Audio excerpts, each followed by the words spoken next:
Hello friends, you are once again welcome on the online platform of Arun Dalal English Classes YouTube channel.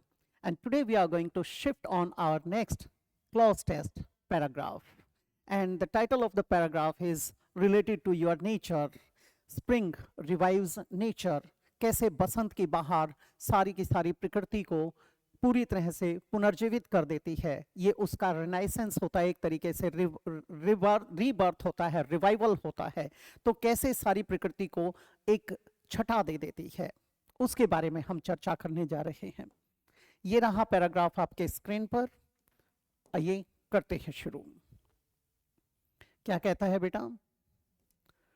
Spring is one of the most beautiful seasons. जो आपकी बसंत की बहार है वो most beautiful है आपके सारे के सारे सीजन्स के अंदर। ठीक है, क्यों है? क्योंकि बेटे इस समय पर आपकी पूरी की पूरी प्रकृति अपने यौवन पे होती है, बहार छाई होती है। फिर कहता है a dash between winter and summer. ये विंटर और समर के बीच में क्या होता है? एक डैश होता है। कन्वर्जन, कन्वर्जन का मतलब है रूपांतरण, रूप परिवर्तित होता है, उसको क्या कहते हैं? कन्वर्जन। किससे निकला था? कन्वर्ट से। The act or process of changing something from one form to another, that is known as conversion. जैसे आपने देखा होगा, ice changes into water and water into vapours or steam. उसके लिए किसका प्रयोग किया? वहां वो कन्वर्जन है, उसका रूप परिवर्तित हो रहा है। तो कन्वर्जन तो थोड़ा सा अजीब सा लगेगा। नेक्स्ट है बेटे आपका ट्रांजिशन। ट्रांजिशन हमारा हो सकता है, ये ट्रांजिशन में क्या आ जाएगा उसे भी जानने की कोशिश करो। ये भी क्या होता है? वो पीरियड होता है जिसमें आपके चेंजेस तो आते हैं। You can say the process or a period of changing from one state or condition to another, that is known as transition. ये हो सकता है। ट्रांजिशन। ऑल्ट्रेशन, ऑल्ट्रेशन में क्या है बेटे? जब आप कोई बदलाव करवाते हो, जैसे आप क्या कहते हो, if there is any alteration in the programme please do inform me well in advance. वहां पर क्या यूज करते हो? ऑल्ट्रेशन, यानी a change to something that makes it different, उसके लिए यूज किया जाता है। ठीक है, the act of making a change in something, उसमें किया जाता है बेटा। तो वहां पर ऑल्ट्रेशन का प्रयोग करते हैं। गलत हो गया। प्रोग्रेस, प्रोग्रेस गलत हो जाएगा। प्रोग्रेस तो क्या है? एक तरीके से विकास की बात कर रहे हो, आगे बढ़ने की बात कर रहे हो। The process of improving or developing or of getting nearer to achieving or completing something, that is known as progress. ये तो गलत हो जाएगा। तो हमारा क्या आ जाएगा? Transition. Spring signifies ideas of rebirth. Spring किस प्रकार के आइडियाज को प्रमोट करता है बेटे? सिग्निफाई करता है। ये आपके रीबर्थ की बात को बताता है। Rebirth dash and growth, dash and growth. अब बीच में हमें इसी के इक्विवेलेंट रखना है। अब पहले हमारे पास क्या आया? रीबर्थ, और उसके बाद क्या आया? ग्रोथ। दोनों ही क्या है? नाउन्स हैं। इसका मतलब यहां पर भी क्या आएगा? आपका नाउन आएगा। ठीक है, अब हमारा रीजनरेशन हो सकता है, रीओपनिंग हो सकता है। रिवाइव थोड़ा सा गलत हो जाएगा, रिवाइव की बजाय हमें रिवाइवल का प्रयोग करना चाहिए था, ये तो गलत हो गया। ये तो वर्ब बन गया, इसको हम काट देंगे। रिफॉर्मेशन हो सकता है। अब रिफॉर्मेशन को हम क्या करेंगे? ड्रॉप कर देंगे। क्यों? क्योंकि रिफॉर्मेशन का मतलब होता है बेटे जब हम किसी के फॉर्म को चेंज करते हैं। The act of improving or changing somebody or something, that is known as reformation. जैसे आपकी जेल को भी कई बार रिफॉर्मेटरी बोला जाता है, उसके अंदर बदलाव लाने की कोशिश की जाती है वहां पर। दूसरी बात, रिफॉर्मेशन में क्या होता है? जब एक आइडियोलॉजी को चेंज किया जाता है तो उसके लिए भी यूज करते हैं। तो हम इसको तो ड्रॉप कर देंगे, रिवाइव कट चुका। अब हमारे पास दो हैं। रीओपनिंग, रीओपनिंग का मतलब होता है पुनः किसी चीज को खोला जाना। जैसे आपने कोई बिजनेस वगैरह किया था, उसे वाइंड अप कर दिया था, फिर उसको पुनः खोल रहे हैं, चालू कर रहे हैं, वहां पर क्या होता है? Reopening. To open a shop, store, theatre etcetera once again, that is reopen. ये गलत हो जाएगा। तो क्या आ जाएगा हमारा? रीजनरेशन। रीजनरेशन का मतलब क्या है? इसका मतलब है to make an area, institution etcetera develop and grow strong again. उसके लिए किसका प्रयोग करते हैं? रीजनरेट का प्रयोग करते हैं। तो रीजनरेशन इसी से निकला है, तो उसको पुनः क्या करना बेटे? ग्रो करना। ये हो सकता है। फिर कहते हैं in this season the axis of the earth increases. जो आपकी धुरी है पृथ्वी की, वो थोड़ी सी बढ़ जाती है। इंक्रीजेज इट्स डैश, वो अपने डैश को इंक्रीज करती है। अब बेटा मैं अगर ऐसे खड़ा हूं तो परछाई क्या होगी, अलग अंदाज में होगी, लेकिन ऐसे कर लिया तो इसके ऊपर असर ज्यादा देर तक रहेगा। कुछ इस तरीके से उसे बताया गया है। Increases, earth increases its dash towards the sun, earth अपने आप को एक्सपोज करती है सन की तरफ कुछ ज्यादा समय के लिए। ठीक है।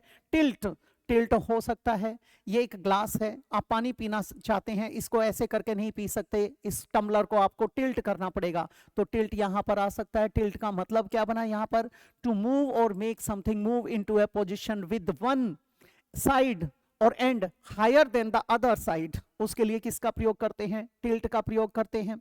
ये हो सकता है।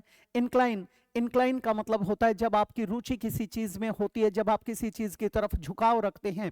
टू टेंड टू थिंक और behave in a particular way, उसके लिए हम किसका प्रयोग करते हैं, इंक्लाइन का, ये तो गलत हो जाएगा।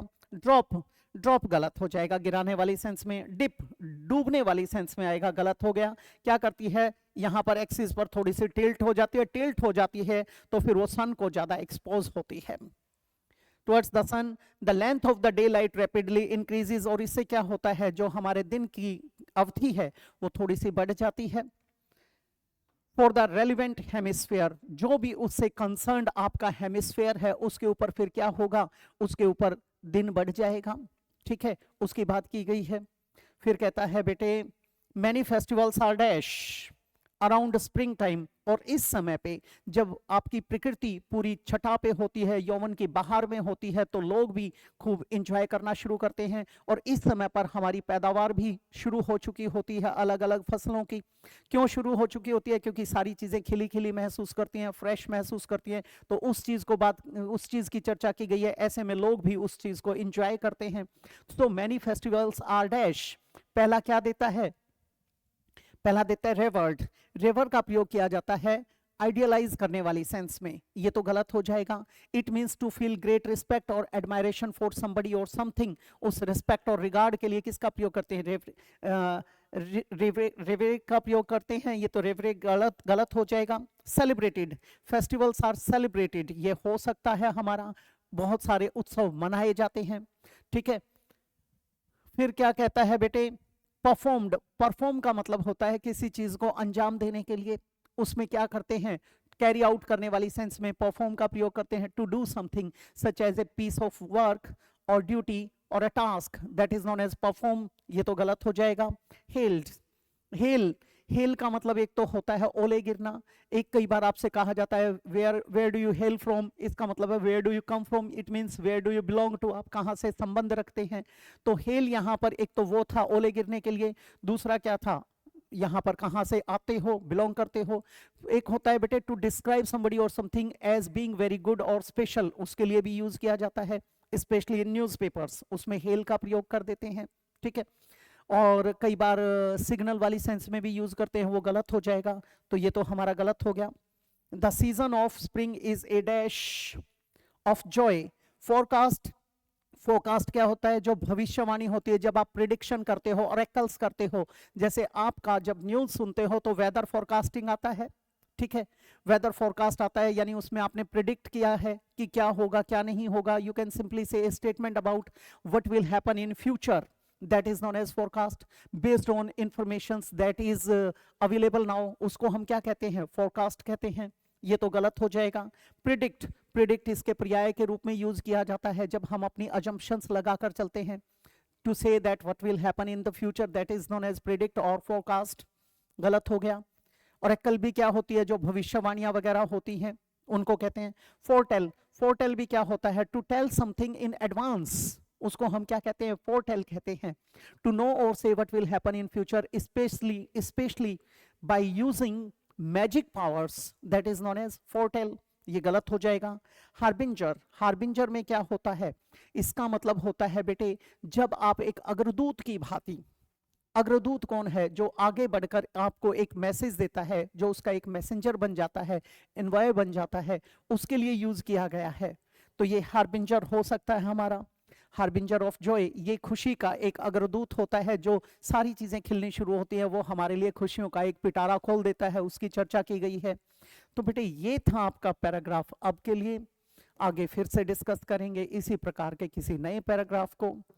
उम्मीद करता हूं छोटे छोटे जो लेकर चल रहे हैं ये जल्दी कवर होते होंगे और आपको एक पॉजिटिव अप्रोच कायम करने में हेल्प करते होंगे, आपकी वोकैब पे भी अच्छी कमांड बनाने में हेल्पफुल हैं। तो मिलते हैं अगली क्लास में, इजाजत चाहूंगा। नमस्कार दोस्तों।